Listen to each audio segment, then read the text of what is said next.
These look like what they're called, a little puff sticking out of our work. To work a puff stitch, we yarn over.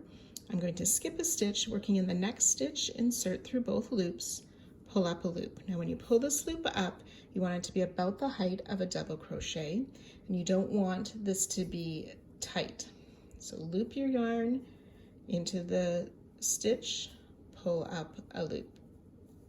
Loop your yarn, pull up a loop, and then we need to yarn over and pull through all loops. And that's why we don't want it to be tight, so that that hook can go through, and chain 1 to close. So we'll try that again. Skip a stitch. So we yarn over, insert into the stitch, pull up a loop. You'll have 3 loops on your hook. Yarn over into the stitch, pull up a loop, 5 loops on your hook. Yarn over into the stitch, pull up a loop, 7 loops on your hook.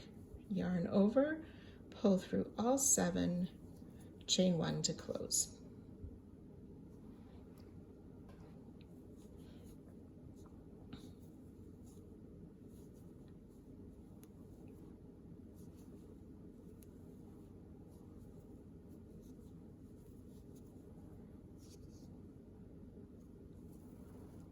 Occasionally, some designers will have you work this without the closing chain.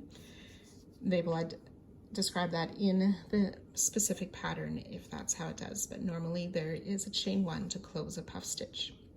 Now when you work stitches into these puff stitches, often you will work in that closing chain and make a stitch, and then the top of the puff. So where you can see these 2 V's that lay across the top of the puff, we insert our hook under those to pick up our loop and finish our stitch in the chain space and on top of the puff.